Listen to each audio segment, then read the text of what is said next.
I listened to a press conference in the wake of yet another attack on a police officer. I was furious, and one of these men has me fuming. Within hours of the shooting of Philadelphia police officer Jesse Hartnett, who was sitting alone in his police cruiser, Mayor Kenny of Philadelphia makes one of the most astounding, asinine statements that I've heard since the last time I listened to a White House press conference. Take a listen. In no way, shape, or form does anyone in this room believe that Islam or the teaching of Islam has anything to do with what you've seen on that screen. That is abhorrent. It's terrible, and it does not represent the religion in any way, shape, or form or any of its teachings. What? A hero sitting by himself, guarding the community in the city of brotherly love, almost assassinated by this man. And you bring your nonsense, apologetic, politically incorrect baloney to a law enforcement press conference? Hey, Mayor Kenny, in case you forgot, Philadelphia is the place where the Declaration of Independence was signed and the Constitution was written. Its location is the symbol of freedom where Independence Hall and the Liberty Bell sit. Last I checked, the First Amendment reigns supreme. Who are you to tell me what the shooter's motivations are when your own police department has a video confession of the shooter himself admitting what his motivations are? We had the suspect upstairs, the homicide unit, talk to him.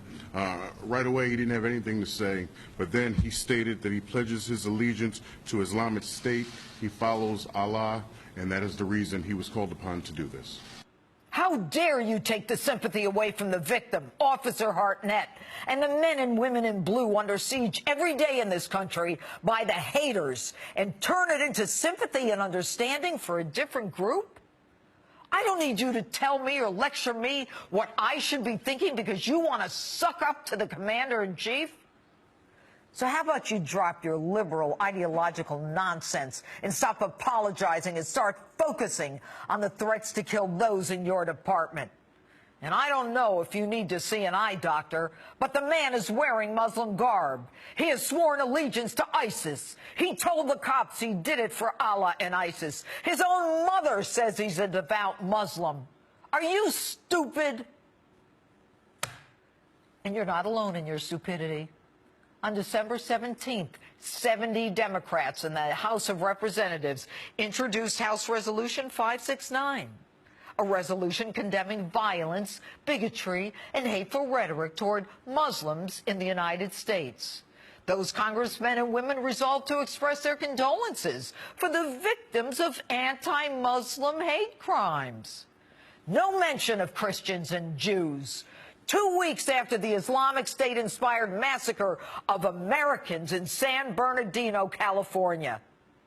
And add to that, Attorney General Loretta Lynch, within days of that massacre, expressing her greatest fear is anti-Muslim rhetoric that might lead to violence.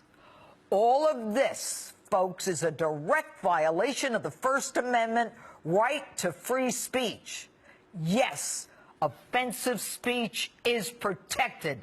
And need I remind anyone that the First Amendment reads, Congress shall make no law respecting the establishment of a religion or abridging freedom of speech. These folks don't seem to understand that they are violating our free speech rights under the First Amendment. Offensive speech is protected, and Congress is forbidden from promoting one religion over another. Now, I have feared for some time that Sharia law is already here. This resolution is an affront to the freedom of religion by prioritizing one over others. By the way, this resolution and the names of those who sponsored it are on my Facebook page.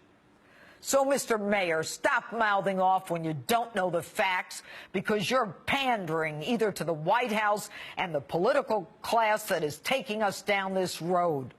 Why don't you start by offering your sympathies to Officer Hartnett, his family, and the families of those Americans killed in California?